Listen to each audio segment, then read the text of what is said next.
How to raise sheep without pasture. Most of you guys know that my channel is dedicated to showing you how I raise sheep on a pasture-based system, but I often receive questions from you guys who, either due to climate or simply limitations on the quantity of pasture, have to figure out how to take care of your sheep when pasture is not available. Today I'm talking with Tim at Linessa Farms, who runs a 50-50 system, 50% dry lot and 50% rotational grazing. He's going to answer some questions connected to affordable feed rations for sheep, minerals for sheep, the best hay for sheep, creep feeding lambs, and more. Timestamps to specific topics are below, alongside my free guide, which is a complete list of all of the supplies I use to maintain my flock year-round. Give this video a thumbs up to help it forward, download that free guide, and enjoy the content. Guys, if you'd warm up the comments for me by telling me where you are from and what you are farming. I'll start by telling you guys where I am at. I'm in Upper East Texas. I'm farming Dorper sheep.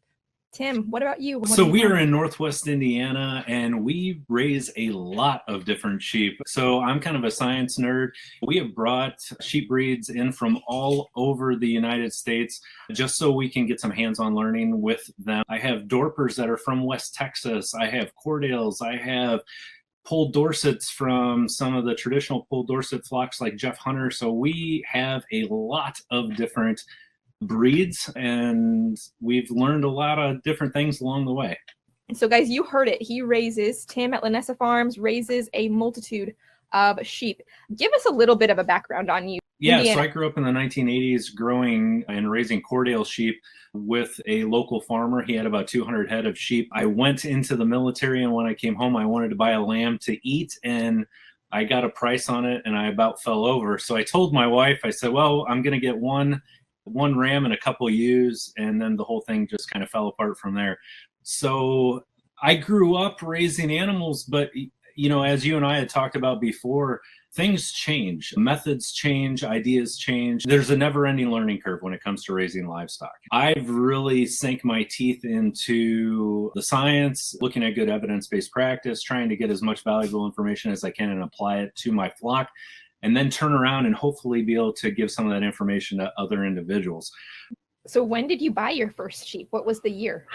So my first sheep that I purchased was probably in 2012 that I could call my own. And when you first started back in 2012, what was the breed that you jumped into the arena with? So Jeff Hunter is well known for Hunter Dorsets, so Poll Dorsets. He's had a closed flock since the 1980s, which basically means he hasn't had any new genetics in for a long time. And so we wanted something that had a more set genetics that we could work with. So we reached out to Jeff, and that's what we started with. Very traditional Poll Dorsets, very good dual purpose breed, good meat, good wool, good moms. So yeah, overall good kicking off point for sheep. Give some context. Do you graze at all, or are you 100% feed supplementing? We run a blended system here. A lot of people up in the northern climate run a blended system. So what you would expect to see on my farm would be a closed dry lot situation during the winter months from October to May.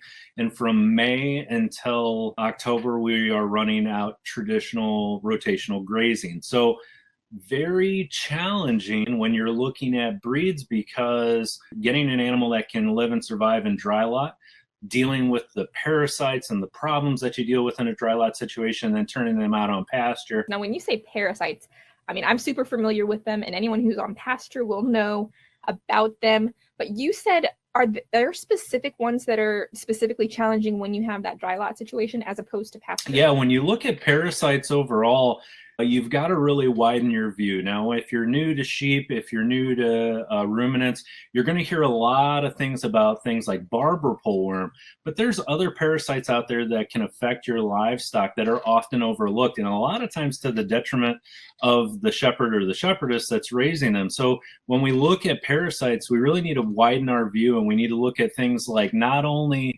gastrointestinal worms like roundworms, barber pole worms, tapeworms, but you also need to look at things like lice. You need to look at things like mange, and especially the number one undervalued parasite that's going to cause problems on any farm is going to be Coccidia. Coccidia is a problem that I think we don't talk enough about, and that deserves a lot of attention.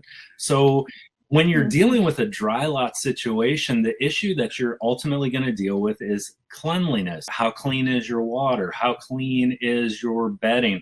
These are some things that we don't always have to deal with on a rotational grazing schedule, but these are things that you really, really have to keep on top of when you're looking at a dry lot situation. I tell people, if you wouldn't drink that water and you're expecting your animals to drink that water, that's a problem right off the bat. So water, bedding, these are issues that you need to have a plan in place for before you get started, because it'll get the best of you very, very quickly. All right, guys, we are talking to Tim at Linessa Farms, 2-night specialty and heirloom livestock. He runs a hybrid system in Indiana, meaning that half of the year he is on a rotational grazing system and the other half of the year he is working in a dry lot situation. So he has a broad spectrum of experience. I get a lot of questions from you guys who are in climates that are not Texas, where year-round grazing is not an option. So let's zero down on Coccidia, because to be honest, that's an issue whether you're on pasture or in a dry lot. What have you found to be the most effective for Coccidia? The most effective drug that's out there today that you can utilize for Coccidia, and it happens to also be one of the safest, is hands down going to be toltrazurol. So we look at New Zealand, Australia, places like that. They've been utilizing toltrazurol for a considerable amount of time. Your viewers may be more familiar with it under the trade name of Baycox. This is not an FDA-approved drug in the United States. So when we mention this, and if you can get your hands on it, you need to understand, so you always want to work under the purview of your veterinarian, but very, very safe, very, very effective. Now, you may know, your viewers may know, drugs like Corid. Corid comes with problems. So Corid is really effective against Coccidia, but the problem is the manner in which it works is through vitamin B, or specifically thiamine deficiency to the Coccidia. The problem that you're going to experience is it's going to hurt your sheep's uptake of vitamin B, specifically thiamine as well. It'll damage things. You may see things they refer to as polio and other issues. So long story short, yeah, toltrazurol is definitely the way to go. Yeah, I discovered that last year and it was a real game changer. Before that, I would use the Corid and it would be like the 4-day treatment. And to be honest, I never observed the same kind of results to the positive that I have with the toltrazurol. Let's back up a little bit on the Coccidia thing. How do you catch on to it? You know, it's a bit sneakier than the barber's poleworm, and if you're not watching for it, it could sneak up on you. Yeah, so Coccidia is one of the underlying issues that anyone that raises sheep is going to deal with at some point during their lifetime of raising them. General signs and symptoms is going to be an unthriftiness in the animal. If you've ever had an animal that had a failure to thrive, it just didn't seem to grow very well, it just seemed kind of like it was down in the dumps, a lot of times you're dealing with what we would call a subclinical level of Coccidia. Now, a lot of times you will hear of these clinical signs and symptoms of Coccidia, diarrhea, use the term scours, you'll have a gray scours, things like that. That's coccidiosis. When you're looking at coccidiosis, that's like a full-blown infection. So the problem with Coccidia is it's a single-cell organism, it's a protozoa, and it will attach itself primarily in the small intestine, and it can cause scarring in the small intestine. And so you can have a single infestation that will cause a long-term problem. You know, the gut microbiome that you have creates very valuable things like vitamin B, vitamin K. So if you get an animal that's gone too far with Coccidia, you can have permanent scarring that will lead to long-term problems. If you see an animal that has an unthriftiness to it that you just can't put your finger on, a lot of times you are dealing with subclinical Coccidia. So how do you find this? Best case scenario is you're going to find this through fecal samples. That's the best way to identify it.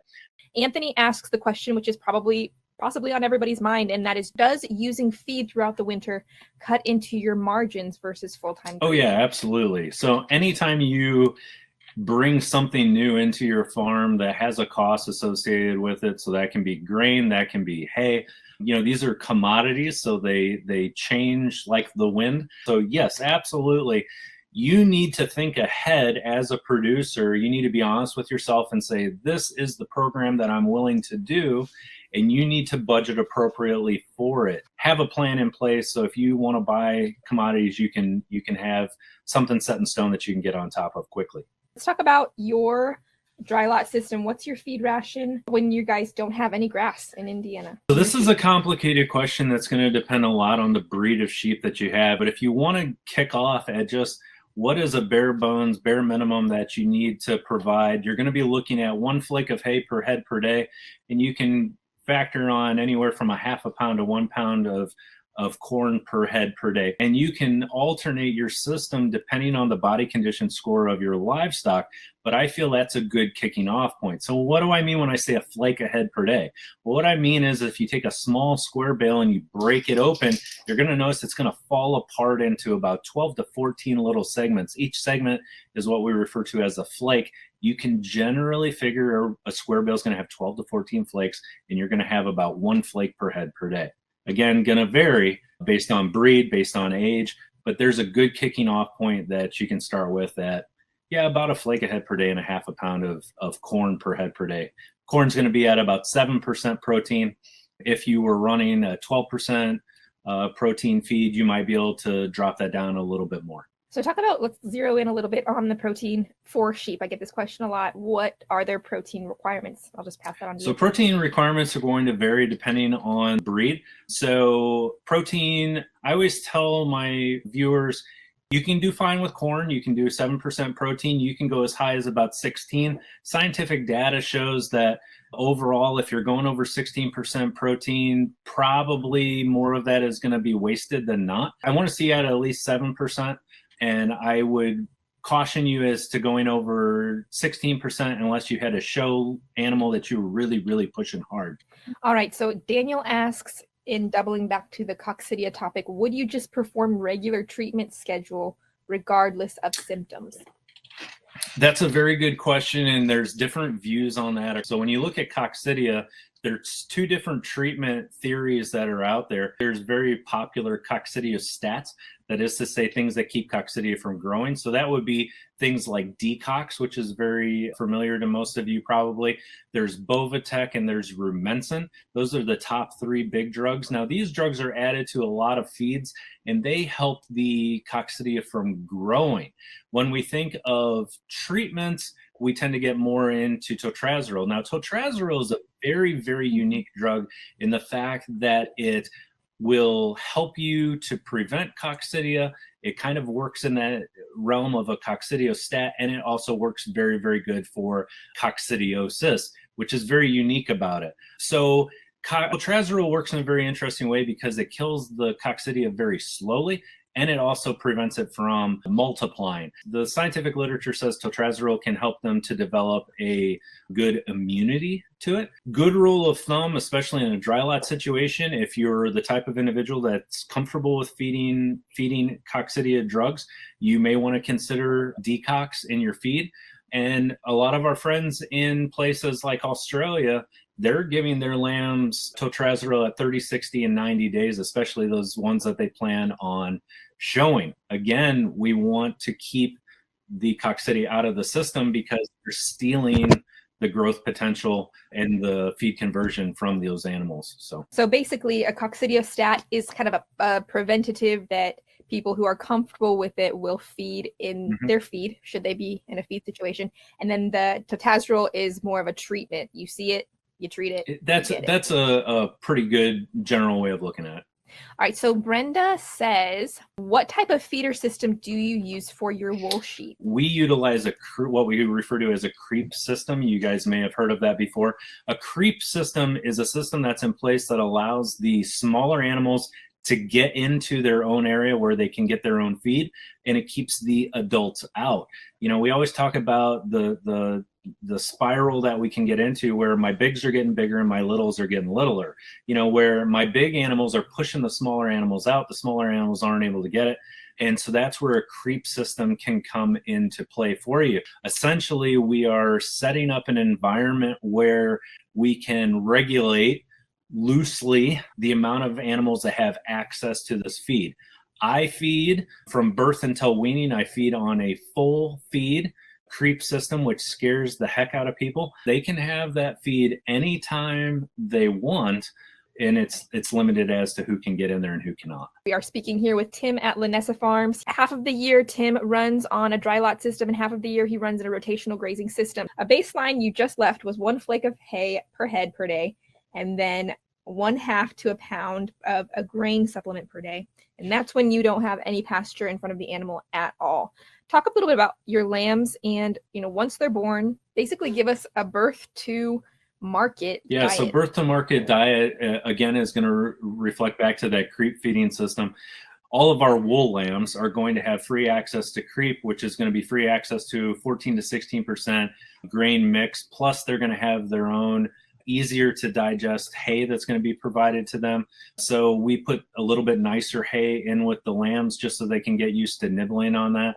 We also give them free choice water. We always have a special area, kind of the lamb lounge, where it's available to them that they can get to. They kind of go in there and they kind of relax. We're going to try to aim for about 1 pound per day average. I wean at anywhere from 6 to 8 weeks of age. I want those animals to be over 60 pounds. So I'm able to take those lambs directly from mom and send them off to market if I choose to do so, depending on the keepers and the ones we get rid of. But along the way, we're looking at medicated feed treated with a Coccidia stat like Decox or Rumensin. We're looking at CD&T. We want to worm them for tapeworms and go into things like that. Your feed conversion ratio, when we talk about feed conversion, I mean, when I put in this much feed, how much do I get out in body weight? The cleaner I can keep those animals, the more good feed conversion I'm going to get. So that's our ultimate goal. Yeah, Brenda asks a good question. Do you supplement additional for better fiber? Yes, nutrition. When it comes to good wool, it's going to come down to providing that animal with all the nutrients that it needs. Shampoos and things like that are nice aesthetically, but the reality is a good free choice mineral or a good mineral that you've decided on that's going to give that animal all the nutrition it needs is ultimately going to give you the best wool growth overall. Let's touch on minerals just a little bit. This could probably be an entire 2 hours of its own, but just generally, give a little minerals 101 and what do you use at your farm? We actually carry our own mineral brand. We actually went to a nutritionist from Purdue University and said, hey, we want something specifically for sheep. And we go from there. Now, we run a blended flock of sheep and goats, so we have a very unique situation because we have to worry about copper intake. When you're looking at a good mineral, a couple things that you want to consider. So I'm not going to tell you not to use blocks, but then I'm going to turn around and tell you not to use blocks. The best thing is free choice mineral. Sheep tend to want to bite and chew. It can be hard on their teeth. If you have a block mineral, loose mineral tends to work better. The other thing that you always need to keep in consideration is a good calcium to phosphorus ratio. So the dreaded urinary calculi that sheep tend to manifest that can cause problems specifically in the males primarily comes down to a imbalance of calcium and phosphorus. So a good sheep mineral will probably not have much copper to it. It'll have a very, very low amount of copper, and it will also have at least a 2-to-1 ratio of calcium to phosphorus. If that ratio gets out of whack, you're really, really setting yourself up for issues with urinary calculi. So all flock minerals are not a good idea specifically when it comes to sheep. I would like to encourage all of you to find yourself a good, solid sheep mineral and feed that to your sheep. If you're going to be dealing with castrated males, or if you're going to have some males that you're going to keep around, you really, really need to keep an eye on that calcium phosphorus ratio. Okay, where can we find your specially blended mineral? Do you so if you go to linessafarms.com, www.linessafarms.com, LINESSAFARMS, our online store is right there. We even carry specific mineral for wethers and for castrated males that is a no phosphorus mineral, and you can check that out there. All right, Daniel asks, what about barley? Is it cost effective versus corn? Two totally different things. So when we look at barley, you're looking at a significantly higher protein content, tends to be more up closer to 11 to 12% versus corn, which is going to be closer to 7%. Yeah, huge difference in price. Barley is something that I supplement my feed with. I do add barley to my feed, but it is not the main staple. It may not be cost effective for you in your area. Aiden asks, what do you use to stop ticks? So ticks, if you're raising a wool breed, you're not going to notice too much issue with that because of the wool and the lanolin. It's going to create a more natural barrier. If you're going to be dealing with hair sheep and you have ticks in your area, there's a couple different pour-on insecticides that you can use if you want to go that route. One of those would be Silence. The other one would be permethrin, which you may know as Ultra Boss. There is some benefit to considering dusting with diatomaceous earth. It's very short-lived. I would say go with the Silence, go with the permethrin, and then if you really, really don't want to use the drug, you can delve into the diatomaceous earth, but there's consequences that come along with that as well. I think the consequences is it the respiratory that you're thinking of with respect to that? So the main things that we hear about with diatomaceous earth, it works very well when it's dry. It has to be dusted on the animal because if you were to look at diatomaceous earth under a microscope, you would see some sharp, jagged edges. It causes irritation in the mucosa. So it's going to irritate the nose. It's going to irritate the throat. It's going to irritate the lungs. Diatomaceous earth is not healthy for you to breathe in or for your animals to breathe in. So you need to take precautions if you choose to use it.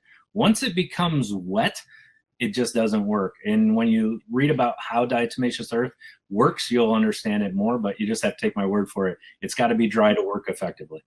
Brenda asks another great question. What type of hay mix? Most alfalfa mixes are going to be 20% protein. We and the sheep like ryegrass. All hay is not created equal. Some hay is going to be very, very high in protein. It's going to be very, very high in legumes. Like you're going to deal with alfalfa, you're going to deal with clover, and some of it's going to be very not so good hay. It may be a straight grass mix. Now we utilize a grass mix, so it's going to have mostly grass and some alfalfa in it. I think when it comes to sheep, I think a good grass mix, I think your animals are going to prefer it more, and I think you're going to get more bang for your buck across the board. Is straight alfalfa a good option for you? That's probably overkill. If you can get grass and alfalfa mix, I'd like to see you do that. All right, Tamlin says, I can't get my lambs to eat from the creep. What do you suggest? Yeah, so this is a problem that a lot of people experience. A good trick that you can use is if you can get your hands on some soybean meal. It is a very fine meal. You can place little piles of that in the corner of your creep feeder, and the animals will tend to go after that first and then work their way into the creep. The other thing that you're going to notice is your early lambs are going to take longer to go after the creep than the later ones. And that's because those later ones are going to learn from those older lambs, and they're going to say, hey, he or she's in here eating this. I wonder what they're up to, and they're going to go after it as well. You can think about adding some things like molasses or a sweetener that may help them go after it quicker, but finer texture, more better palatability will help them go after it a little bit quicker. Daniel asks, are you able to get commodity prices on grain where you live in Indiana? Yeah, absolutely. I think anyone can get commodity prices on grain. You just have to start to think outside of the box. The first step is going to be getting in touch with your local farmers. Just call them up, go over and visit with them and say, hey, I raise sheep. I'm thinking about buying your corn or your soybeans or whatever. I would like you to set a certain amount aside for me and have a handshake agreement on that, or maybe even a down payment. You can purchase 55-gallon plastic barrels. You can purchase things that are called mini bulks, which are little square plastic tubs you may have seen. As long as they're clean and they've been washed out appropriately, you can cut the tops off of these things, take them in a pickup truck, take them on a trailer. Don't think that you have to have a large grain truck to buy it. You can have these things loaded on a local farm on a smaller scale and do just fine with it. A lot of that is going to be, and a lot of these farmers will work with you. They'll, if you go to them and say, hey, I want to buy this. How do I get it? They'll work with you. So currently today, I went to Tractor Supply and whole corn is $10.59 here in my location. I'm paying $6.49 for a bushel, which is 55 pounds of whole corn.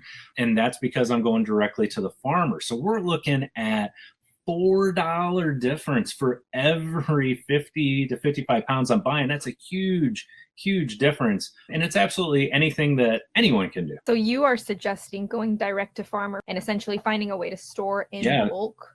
Yeah, so whole corn, for example, will keep a very, very long time as long as you can keep it dry.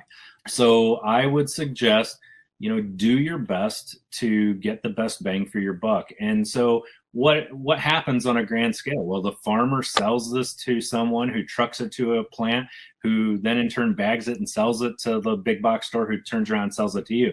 Absolutely. If you can cut out the middleman or the middlewoman, it will help you save money in the long run. All right, Craig asks a question. When starting a new flock and it comes to receiving new animals, how much of a bad practice is it to also use the same ram, knowing the quality of the flock that you are buying from? So if he's referring to utilizing the ram that you have existing, that would depend on the attributes of your ram. You know, when we go back to it, we come back to genetics.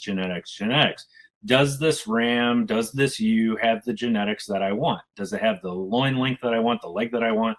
So if you're happy with your ram and you feel that that ram is a good pair for what you're bringing on your farm, absolutely you can use it.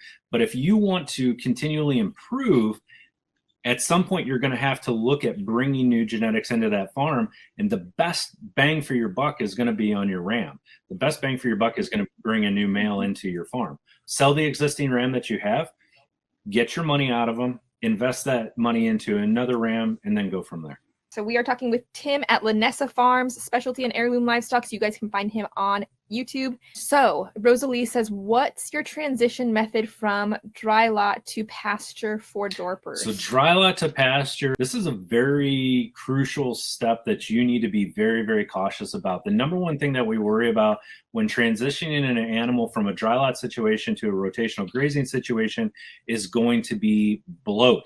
You're taking an animal that has limited feed and putting it on essentially unlimited feed. You need to prepare for bloat. So if you wanted to go an all natural route, the best rule of thumb to follow is do not ever put an animal out on pasture when they are hungry. I would encourage you to feed your animals and feed them well so they are full before you put them out on pasture. That way they don't go out there and gorge themselves. What are the top two things that we're going to encounter when transitioning to pasture? You're going to potentially encounter what we call grass tetany, which is a magnesium imbalance. The second thing you're going to encounter potentially is bloat. I don't care if you raise on dry lot. I don't care if you raise on pasture. Good mineral is always important regardless. Don't think just because you're throwing them out on pasture that you can throw the mineral out. Keep them in touch with a good mineral by their water. That's going to prevent things like grass tetany.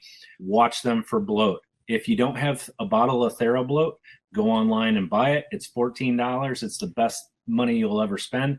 If they get bloat, you can drench them with a half a bottle to a quarter bottle of TheraBloat, and it will usually take care of it.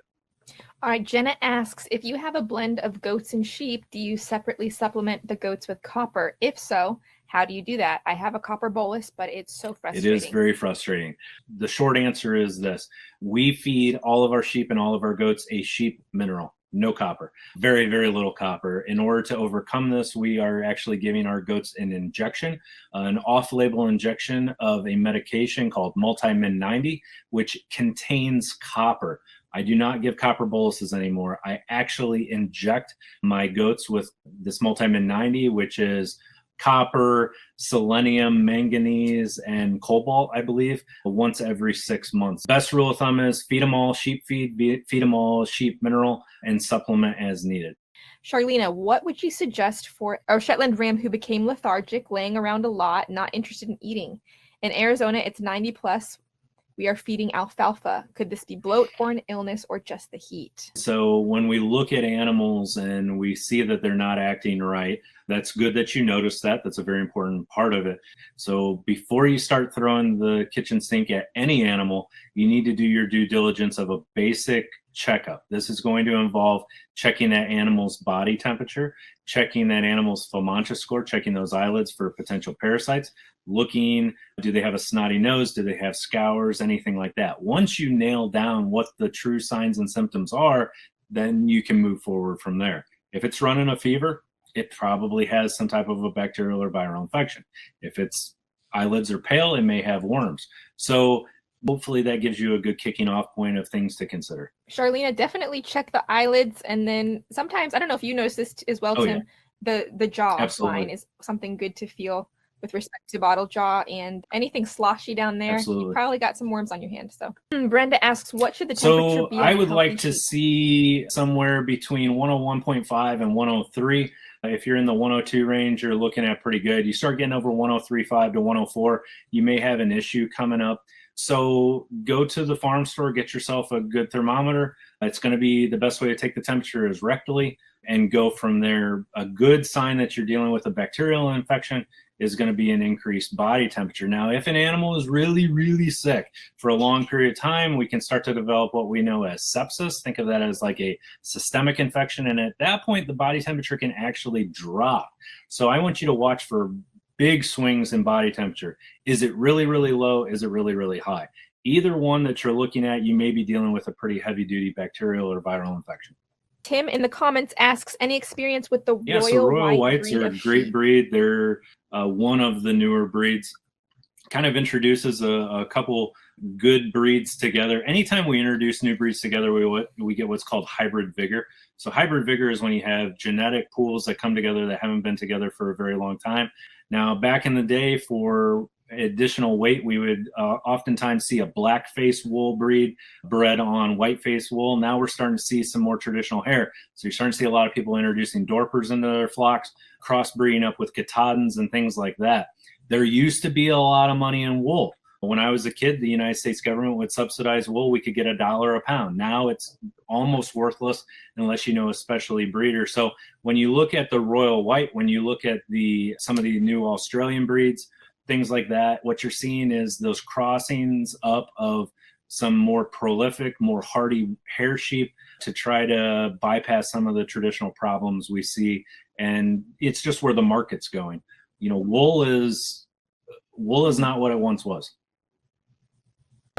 Chris asks, do you have a max number of times that you will treat a sheep, assuming for worms, before culling? Is it a one and done treatment for parasites? I think what you do on your channel, as far as the emphasis on keeping records and keeping good documentation, is very, very important. When it comes to culling your animals, you need to be honest with yourself.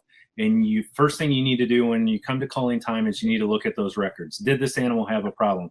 Is this an irreconcilable problem, such as she's not milking out of one side, she's getting hoof rot, she's getting this, she's getting that?